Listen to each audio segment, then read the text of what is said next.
दोस्तों नमस्कार। आज हम बात करेंगे पाकिस्तान और तालिबान का झगड़ा। पाकिस्तान ने काबुल पे एयर स्ट्राइक कर दी और एयर स्ट्राइक क्यों कर दी? क्योंकि पाकिस्तान एक अफगानिस्तान के फॉरेन मिनिस्टर मुत्तकी इंडिया के अंदर आए थे और उसके कुछ घंटे के बाद पाकिस्तान ने काबुल पे अटैक कर दिया। ये नहीं था कि टीटीपी को लोगों को मारना चाह रहे थे। पाकिस्तान को एक्चुअली बहुत ज्यादा गुस्सा था और पाकिस्तान बहुत ज्यादा नाराज था कि अफगानिस्तान के फॉरेन मिनिस्टर क्यों इंडिया गए।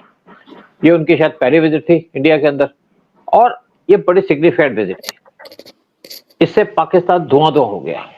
पाकिस्तान के अंदर घबराहट हो गई और घबराहट में उन्होंने बहुत भारी गलती कर दी कि काबुल पे अटैक कर दिया, एयर अटैक कर दिया। इनको लगा कि तालिबान के पास तो एयर कोई है नहीं, एयरफोर्स है नहीं और तालिबान कुछ कर नहीं पाएगा।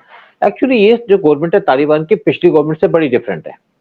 पिछली गवर्नमेंट बहुत ज़्यादा इस्लामिस्ट थी, यानी कि हिंदुस्तान के भी खिलाफ थी। लेकिन ये जो गवर्नमेंट है ये डिफरेंट टाइप की गवर्नमेंट है, ये थोड़ी-सी कंजर्वेटिव है। अंदर जो कुछ मर्जी करे, वो वर्ल्ड के साथ रिलेशन को डेवलप करना चाहती है, बिजनेस करना चाहती है, अपनी कंट्री को डेवलप करना चाहती है, प्रोग्रेस करना चाहती है। और इसलिए जो अफगानिस्तान के प्राइम मिनिस्टर थे, जो फॉरेन मिनिस्टर थे, वो इंडिया के अंदर आए थे और बड़ी सिग्निफिकेंट विजिट थी। और एक कहता है कि एक इंडिया ने बहुत ज्यादा आप समझिए डिप्लोमेटिक विन किया इनकी विजिट को इंडिया के अंदर करवा करके। और इसके अंदर जो मेन रोल प्ले किया वो किया एस जयशंकर ने और इंडिया के एनएसए अजीत डोभाल ने। दोनों से इनकी मीटिंग हुई थी। लेकिन जब पाकिस्तान ने अटैक किया काबुल पे तो इन्होंने रिटेलिएट किया। 27 पोस्टें इन्होंने अपने कब्जे के ऊपर ले ली जो इनके बॉर्डर के साथ लगती हैं, यानी कि ड्यूरल लाइन पे लगती हैं।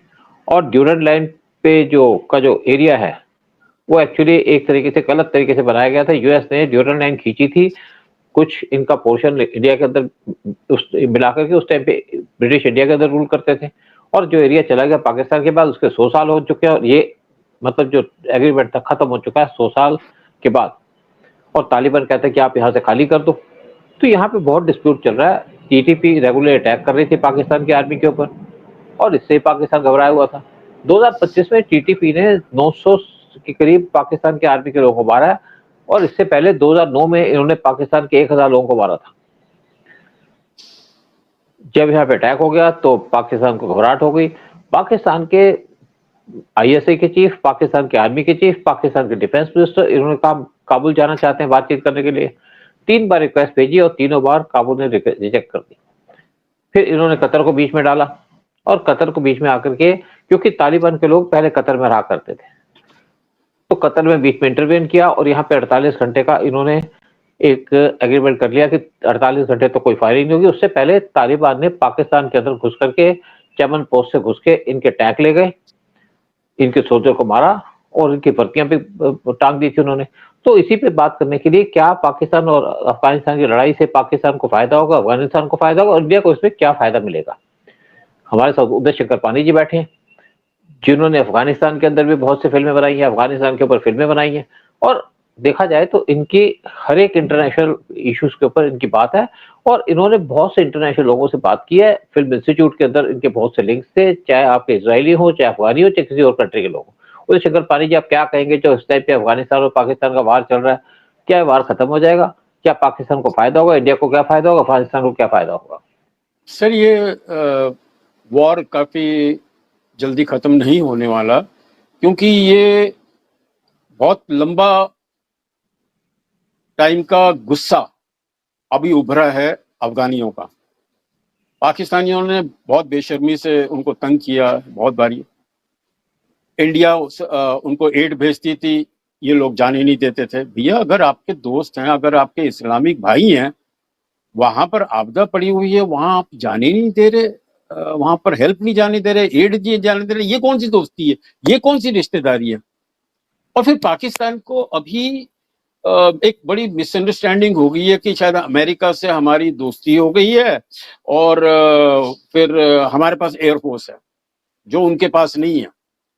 हालांकि वहां भी कुछ अभी एक टेलीविजन यूट्यूबर ने बोला कि उन्होंने 6 जेट उड़ा दिए इनके अफगानिस्तान के। अरे उनके पास तो जेट ही नहीं है, आपने क्या गिराया? तो इनके दिमाग में वो 6 वाला, हिंदुस्तान के 6 जेट उड़ा दिए, अभी बोलते हैं अफगानिस्तान के भी 6 जेट उड़ा दिए। तो झूठ बोलने में तो उस्ताद है सर, ये तो झूठिस्तान है, ये पाकिस्तान से ज्यादा बड़ा झूठिस्तान है। एंड इनकी सबसे बड़ी कमजोरी वही है कि ये झूठ के सहारे चलते हैं और ये सोचते हैं कि दुनिया के पास दिमाग नहीं है। एक्चुअली द फैक्ट इज इनके पास दिमाग नहीं है, बिल्कुल दिमाग नहीं है। ये लोग आगे की सोचते नहीं है और उसको दोस्त बना के बैठे हैं अमेरिका को, जो सबसे बड़ा दुश्मन है। आप देखिएगा झटके से उसका दिमाग एक दिन चेंज आएगा और वो आदमी ने किस तरह से पाकिस्तान को डेसिमेट कर देगा। They'll decimate Pakistan and he will finish off Pakistan because even America realizes कि Pakistan is the epicenter of terrorism in this world. अगर हिंदुस्तान में जब 26/11 का अटैक हुआ था तो वहां स्टैंडिंग इंस्ट्रक्शन थी वहां के जितने टेररिस्ट थे कि जो भी अमेरिकन मिले, जो भी इजरायली मिले और जो भी इंडियन हिंदू मिले, नॉन मुस्लिम मिले, खत्म कर दो उनको। और that is what they did, that is what they did. So Israel तो ये समझता है और अमेरिका भी समझ रहा है, या बिल्कुल समझ रहा है, लेकिन उनकी कोई एक मजबूरी है कि अभी टाइम बीइंग के लिए वो जो एक ग्रुप बन गया रशिया और चाइना और इंडिया का, उसको कैसे काउंटर करें। तो उसमें इन जोकरों को वो यूज कर रहे हैं, पाकिस्तानी जोकर, जो पाकिस्तान वो सोच रहे हैं कि हम हीरो हैं। हीरो नहीं है आप, एक सर्कस के जोकर हो। यू थोड़े मोटे उल्टी चीजें कर रहे हो, बैलेंसिंग एक्ट दिखा रहे हो। So you people are jokers absolutely. और तुम देखो ये तुम्हारा जोकराना हरकत कितना महंगा पड़ेगा पाकिस्तान को। और ये पाकिस्तान का भी वही हाल होने वाला जो हमास का हुआ है। खत्म कर देंगे सर इनको, इनको खत्म करना वही सोल्यूशन है। हाँ, देखिए मैं आपको फिर बताऊं कि अमेरिका हर एक को प्ले करता है। यूरोप के लोग जो सबको प्ले करते हैं, या जैसे इजराइल को इन्होंने वहां पे गल्फ के अंदर बैठा दिया, वो सिर्फ मतलब गल्फ कंट्रीज को डराने के लिए। अब यहाँ पे पाकिस्तान को यूज कर रहे हैं इंडिया के खिलाफ। और अब पाकिस्तान ने बड़ी भारी गलती कर दी अफगानिस्तान पे अटैक करके। मैं आपको बता दूं, जब यहाँ पे इंडिया के अंदर टेररिस्ट अटैक होते थे तो इंडिया सारी खबरें देता था यूएस को, और उनकी जो टीम आती थी उसको सारा ब्रीफ करता था। इनके जो ICI की टीम होती थी उसको ब्रीफ करता था, डिटेल देता था, ये किया वो किया, ये लोग बैठे हैं अमेरिका के अंदर और इंडिया के खिलाफ कार्रवाई कर रहे हैं। वो देखते थे लेकिन हंस के चले जाते थे, एक्शन कोई नहीं लेते थे। अमेरिका ने एक्शन तब लेना शुरू किया जब वहां पे 9/11 हुआ, जब इनकी 2 बिल्डिंगों पे ओसामा बिन लादेन ने बम पर प्लेन से अटैक कर दिया और बर्बाद कर दिया यूएस को। तब इन्होंने पाकिस्तान के मिलिटेंट पे काम करना शुरू किया था और इंडिया की रिपोर्ट्स को ध्यान देना शुरू किया था। और जो पाकिस्तानी बैठे थे यूएस के अंदर उन पे एक्शन लेना शुरू कर दिया था। और मिलिटेंट को इन्होंने माना कि मिलिटेंट इनके भी दुश्मन है तो हमारे भी दुश्मन है। हाँ सर, ओसामा बिन लादेन की आपने बात की, मैं आपको बता रहा हूँ कि ओसामा बिन लादेन को पाकिस्तान में रखा गया था with the permission of America. उसके पैसे दिए जा रहे थे, ओसामा बिन लादेन भी पे कर रहा था उसका पैसा, वो पाकिस्तान को पे कर रहा था, वो आगे कर रहे थे। फिर उसके बाद उन्होंने कुछ फाइनली एक डील हुई कि चलो 100 मिलियन का हम लोग आप दीजिए और हम आपको ओसामा बिन लादेन दे देते हैं। नहीं तो आप इमेजिन कर सकते हैं कि वहां 2 हेलीकॉप्टर पहुंचे, बाजू में एयरफोर्स स्टेशन था। ऐसा हो सकता है क्या? It is impossible. वो बेचारे ओसामा बिन लादेन को पाकिस्तान ने खूब लूटा और उससे पैसे बनाए और उसको फाइनली अमेरिका के हाथ में डाल दिया। अमेरिका शुरू से उनका मास्टर रहा है, ये उनके नौकर रहे हैं, ये वही करेंगे जो उनका मालिक खुश होगा। देखिए, वैसे एक बात आपकी बिल्कुल ठीक है कि ओसामा बिन लादेन पाकिस्तान में था और ISI को पता था, और ये जब भी मौका लगता है तो उसको यूज करते हैं इंफॉर्मेशन को। और आपको बता दूं, दूसरा, आपके जितने पाकिस्तान के एयर बेसिस हैं वहां पे सब पे यूएस की प्रेजेंस थी, आज भी प्रेजेंस है। जो उनका नूर खान बेस है उसको बनाए यूएस ने, और आज भी नूर खान बेस पे पाकिस्तान के बड़े बड़े जो आपके एयरक्राफ्ट लैंड करते हैं, C-17 वहां लैंड करते हैं, उसको रिपेयर वही कर रहा है। और इनका जो इनकी जो न्यूक्लियर वेपन्स रखे हैं वो भी बेसिकली उसके स्टोरेज का जो जगह बनाई गई है वो भी यूएस की GE कंपनी के द्वारा बनाई गई है।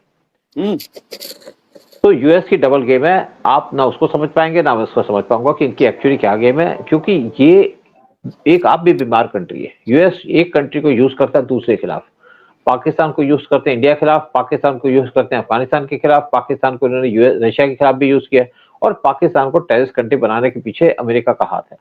और सर देखिए दूसरी, सर सूद साहब, एक अमेरिका की बहुत अच्छी कमाल की चाल चली है उसने अभी। वो इंडिया को नाराज नहीं करना चाहता, मैं बता रहा हूँ आपको। वो इंडिया से झगड़ा नहीं करना चाहता, उसको पता है कि यह कंट्री सही है, इनके इनके नेक इरादे हैं, ये किसी को तंग नहीं करते, किसी को हार्म नहीं करेंगे। तो ये जो टैरिफ वार का जो ड्रामा हुआ, उन्होंने झट करके अपने दूसरे असिस्टेंट जो हैं इंग्लैंड को बोला कि आपको हम इंस्ट्रक्शन दे रहे हैं कि आप जाइए, इंडिया जाइए और सारे टैरिफ हटा के जो वो हमारे पास सामान भेजने वाले थे, जो नहीं भेज पा रहे बिकॉज द टैरिफ, आप खरीद लीजिए। तो ये गेम चल रही है सर, ये बिल्कुल अमेरिका का ट्रम्प का ऐसा गेम है कि जो किसी को समझ नहीं आ रहा। बड़ी चाल चल रहे हो जाके, किस तरह से इंग्लैंड को यूज करके वो इंडिया को खुश कर रहे हैं। हाँ सर। अच्छा मैं एक और बात कहूंगा, जैसे अफगानिस्तान और पाकिस्तान का जैसे झगड़ा हुआ, सेकंड राउंड के अंदर अफगान की टीम चमन बॉर्डर से पाकिस्तान के अंदर घुस गई और वहां जाकर के उन्होंने उनके टैंक उठा लिए, लोग उठा लिए। और देखिए पाकिस्तान के जितने भी लोगों को पकड़ा है, आर्मी के लोगों को, उनको इन्होंने क्या किया है, उनकी गर्दनें काट दी। गर्दन काट के जो अफगानी है वो तो फुटबॉल खेल रहे थे इनकी गर्दनों से। पाकिस्तान के अंदर दहशत है इस टाइम पे, अफगानिस्तान के नाम पे या तालिबान के नाम पे। और पाकिस्तान ने जो गलती कर दी अफगानिस्तान पे अटैक करके, ठीक है उनके पास टैंक कम है, उनके पास एयरफोर्स के बहुत प्लेन नहीं है, उनके पास इक्विपमेंट नहीं है, लेकिन जज्बा बहुत ज्यादा है। और जज्बा, तभी बहादुरी, अमेरिका भाग, हाँ, और गुरिल्ला तभी वॉर। अमेरिका भाग गया। और दूसरी बात, वो डबल गेम नहीं खेलते, वो सिंगल गेम खेलते हैं। पाकिस्तान की तरह डबल गेम नहीं खेलते, अमेरिका की तरह चाल नहीं चलते। सर तो पाकिस्तान को इतनी मार पड़ी है इस वक्त कि वो हर मुस्लिम कंट्रीज के पास, हर कंट्री के पास जा रहा है कि भैया प्लीज ये वॉर बंद करवाओ। ये जो बहुत मार रहे हैं, इन सैकड़ों के अंदर मार रहे हैं सर वो अफगानों को बहुत गुस्सा है और बहुत सारे सेंटर पे उन्होंने अटैक शुरू कर दिया जाके। सो पाकिस्तानीज आर टेरिफाइड, लेकिन दे आर वही झूठ, हमने प्लेन उनके गिर दिए, हमने ये हाँ, कर दिया, हमने उनको मार दिया। बोलिए सर। तो एक और बात हुई यहाँ पे कि जब अफगानिस्तान ने अटैक किया तो इनके जो आर्मी के चीफ हैं, इनके आईएसआई के चीफ हैं और इनके कुछ आर्मी के जनरल को जाना चाहते थे अफगानिस्तान के अंदर। अफगानिस्तान ने वीजा नहीं दिया, मना कर दिया। 3 बार कोशिश की, अल्टीमेटली अप्रोच किया सऊदी के ऊपर, साथ में अप्रोच किया कतर से, क्योंकि अफगान का जो एग्रीमेंट हुआ था रशिया यूएस के साथ, वो हुआ था कतर के अंदर। जैसे हमास रहते हैं कतर में, वैसे ही तालिबान के लोग भी कतर के अंदर थे। तो वो कतर ने इनके ऊपर प्रेशर डाला। तो यहाँ पे 48 घंटे का सीज फायर कर दिया तालिबान ने। उनका 48 घंटे हम वाच करेंगे, अगर आप नहीं सुधरे तो हम आपको ऐसा सबक सिखाएंगे कि आप सारी जिंदगी भूल नहीं पाएंगे। लेकिन दूसरी बात क्या है कि जो ये तो वार चल रहा है, साथ में जो अटैक इन्होंने इसीलिए किया था कि तालिबान के फॉरेन मिनिस्टर इंडिया के अंदर आ गए थे मुतक्की, और आए थे 6 दिन की विजिट पे। इन्होंने 2 राउंड की मीटिंग होल्ड की, एस जयशंकर से 2 बार इनकी मीटिंग हुई हमारे एनएसए के साथ। लेकिन यहाँ पे बड़े इंपॉर्टेंट एग्रीमेंट हुआ है जो पब्लिक डोमेन में नहीं आए। एक एग्रीमेंट हुआ है कि बगराम एयरबेस के ऊपर, जो अमेरिका क्लेम कर रहा है, इन्होंने मना कर दिया, हम अमेरिका को नहीं देंगे। अमेरिका कहते हैं कि बगराम एयरबेस जो है वो चाइना कंट्रोल में, इसीलिए इन्होंने एक एग्रीमेंट साइन किया तालिबान इंडिया के साथ कि बगराम एयरबेस को रन करेंगे इंडिया के इंजीनियर्स। जैसे हम 2 एयरबेसेस ताजिकिस्तान के अंदर रॉब रन कर रहा है, वहां पे 2 एयरबेसेस हैं ताजिकिस्तान के अंदर जो 1996 से रॉ ऑपरेट कर रहा है। वहां पे इंडिया के इंजीनियर्स बैठे हैं, इंडिया ने हॉस्पिटल भी बनाया यहाँ पे। और उसी तरीके से अब इंडिया ऑपरेट करेगा इनका बगराम एयरबेस। और बहुत जल्दी यहाँ पे इंडियन वार प्लेन्स को स्टेशन किया जाएगा। जब इंडियन वार प्लेन्स को स्टेशन किया जाएगा तो उस टाइम पे अगर पाकिस्तान कोई हरकत करेगा तो यहाँ से हमारे प्लेन उड़ के पाकिस्तान के बैकयार्ड पे अटैक करेंगे। जो ताजिकिस्तान में इंडिया की एयरबेसेस है वहां पे हमारे मिग 29 स्टेशन है, तो यहाँ पे भी हम अपने वार प्लेन्स को स्टेशन करेंगे। क्योंकि इंडिया की जो रिक्वायरमेंट थी इस टाइम पे बहुत कम है, हमारे पास सिर्फ 29 स्क्वाड्रंस हैं फाइटर जेट्स की, और हमारी रिक्वायरमेंट थी 42 स्क्वाड्रन की। लेकिन इंडिया ने बहुत भारी डील साइन की है इस टाइम पे, या करने जा रहा है। एक तो तेजस बन रहे हैं हाई स्पीड पे, एक हम आपके रशिया से प्लेन ले रहे हैं, SU-57 प्लेन ले रहे हैं उनसे, और 60 प्लेन इंडिया के अंदर डायरेक्टली आएंगे, बाकी इंडिया के अंदर मैन्युफैक्चर किए जाएंगे। इसकी कंस्ट्रक्शन अगले साल से स्टार्ट हो जाएगी। 144 प्लेन हम रशिया से ले रहे हैं जो 5th जनरेशन के SU-57 है। फिर रफाल प्लेन ले रहे हैं 114, वो ले रहे हैं हम आपके फ्रांस से, उसका भी काम, उसकी भी डील बहुत जल्दी साइन होने वाली है। तो इंडिया अपने आप को एक्सपेंड कर रहा है, क्योंकि देखिए जो आपके इंटरनेशनल चीजें या इनका प्रोक्योरमेंट का प्रोसेस है बहुत लंबा होता है, सारी चीजें सेटल करनी पड़ती है कि कौन सी मिसाइल लगेगी, क्या क्या हमारा रडार होंगे। तो ये इंडिया ने काम शुरू कर दिया और बहुत जल्दी हमारे जो प्लेन्स होंगे उस स्टेशन किए जाएंगे अफगानिस्तान के अंदर। और साथ में हमारी एम्बेसी खुल रही है अफगानिस्तान के अंदर, ये एग्रीमेंट हो गया दोनों कंट्रीज के बीच में। अब हमारी एम्बेसी खुलने से ये है कि हम एक तो जो चाबार पोर्ट से जो इनका एक रूट है, यानी कि अफगानिस्तान से जो उनका सामान जाएगा वो जाएगा चाबार पोर्ट, जो ईरान का चाबार पोर्ट है जिसको इंडिया ने डेवलप किया है, और वहां से जाएगा इंडिया और बाकी कंट्रीज के बीच में, क्योंकि ये रिच है मिनरल्स के अंदर, बाकी बहुत सी चीजों के अंदर, तो इंडिया को देने को तैयार है इस टाइम पे। और साथ में जो रशियन रिपब्लिक लगती है वो भी ये सामान इनको देंगी, वहां से भी जाएगा सामान इनके पास, इंडिया के पास या बाकी वर्ल्ड के पास। और उनको जो दूसरी कंट्रीज एक्सप्लॉइट कर रहे हैं स्पेशली चाइना, तो वो भी खत्म हो जाएगा। और साथ में क्या है कि ये जो इनके अफगानी है उनको इंडिया वीजा देने को भी तैयार हो गया कि हम वीजा देंगे, वो कहीं भी जाएं वर्ल्ड के अंदर। और तालिबान ने इंडिया को अश्योर किया कि हमारी गारंटी है कि कोई भी जो आएगा अफगानी वो कोई टेररिस्ट एक्टिविटी में इंडल्ज नहीं होगा। तो इस टाइम पे जो इंडिया और अफगानिस्तान के रिलेशन है बड़े रोबस्टली डेवलप हो रहे हैं, और ये खतरा बना हुआ है पाकिस्तान के लिए। अगर आप बात करें चाणक्य नीति की या महाभारत की बात करें, तो उस टाइम पे एक बात की जाती थी, आपके दुश्मन के पीछे जो आपका उसका दुश्मन है उससे आप दोस्ती करिए। पाकिस्तान का जो सबसे बड़ा दुश्मन है वो है तालिबान, और तालिबान की इंडिया से दोस्ती हो गई है, और ये दोस्ती पाकिस्तान को महंगी पड़ेगी, जिससे इंडिया को इमेंस फायदा हो, बहुत फायदा होगा इंडिया को, क्योंकि पाकिस्तान हमको हमेशा से तंग करता रहा, आज से नहीं बहुत सालों से। और ये जो पाकिस्तान का एटीट्यूड है हमें परेशान करने का, तंग करने का, वो खत्म हो जाएगा, क्योंकि इस टाइम पे पाकिस्तान को की अपनी हालत खराब है।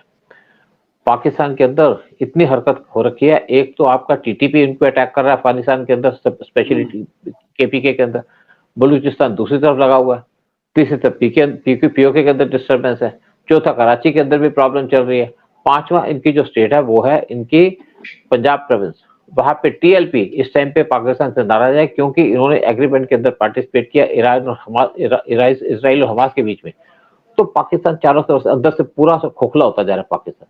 दूसरा, पाकिस्तान के जो नेबर्स हैं, एक तरफ तालिबान जो पाकिस्तान से नाराज है, लड़ाई चल रही है दोनों की। दूसरा ईरान, वो नाराज है क्योंकि यूएस को अपनी बेसिस दे रहे हैं। तीसरी तरफ इंडिया इनसे नाराज है क्योंकि हमारा ऑपरेशन सिंदूर चल रहा है, पाकिस्तान टेररिस्ट एक्टिविटी को छोड़ नहीं रहा। चौथी तरफ जो छोटा सा बॉर्डर लगता है वो है चाइना का। चाइना भी इस टाइम पे पाकिस्तान से खुश नहीं है, क्योंकि चाइना इस टाइम पे यूएस को एंट्री दे रहा है चाइना के खिलाफ। यानी कि जो इन्होंने चाइना को गवादर पोर्ट दिया था, तो एक अपना पसनी पोर्ट है वो देने जा रहे हैं यूएस को, जो इससे बहुत क्लोज है, यानी कि 70 किलोमीटर या 80 किलोमीटर दूर है ग्वादर पोर्ट से। तो इस टाइम पे चाइना भी पाकिस्तान से नाराज है कि हमने आपको इतने पैसे दिए, $60 बिलियन हमने सीपीसी पे ऊपर खर्चा और बाहर से आपको लोन दिया, और आप इस टाइम पे यूएस को इनवाइट कर रहे हैं। तो पाकिस्तान के जो डबल रोल है या डबल स्टैंडर्ड है वो एक्सपोज हो चुका है, और पाकिस्तान एक तो अंदर से खोखला चल रहा है, दूसरा बाहर से पाकिस्तान चारों तरफ से घिर चुका है। और मुझे लगता है कि बहुत जल्दी पाकिस्तान के टुकड़े होंगे। पाकिस्तान ना तो इकोनॉमी को अपनी प्रॉप अप कर पा रहा है, ना अपने बिजनेस को उठा पा रहा है, ना पाकिस्तान के अंदर लॉ एंड ऑर्डर सिचुएशन ठीक है, और पाकिस्तान की जो 5 लाख की आर्मी टोटल बटी हुई है, डिमोरलाइज है, सब तरफ से पाकिस्तान को मार पड़ रही है। मुझे लगता है कि बहुत जल्दी पाकिस्तान वो सिचुएशन में आ जाएगा, टूट जाएगा, और यही पाकिस्तान का हशर होगा। यस, तथास्तु, भगवान करे। बिल्कुल बिल्कुल ये सही रहे, बिल्कुल। एनीवे सर, और फिर बिल्कुल फिर आप लोगों से कहेंगे कि आप वीडियो को सब्सक्राइब कीजिएगा, चैनल को सब्सक्राइब कीजिएगा, वीडियो को शेयर कीजिएगा, साथ में अपने कमेंट्स दीजिएगा कि आपको क्या लगता है कि पाकिस्तान कब टूटेगा। मेरे हिसाब से पाकिस्तान टूट जाएगा अगले 1 से 2 साल के अंदर। जय हिंद, जय भारत। जय हिंद, जय भारत सर।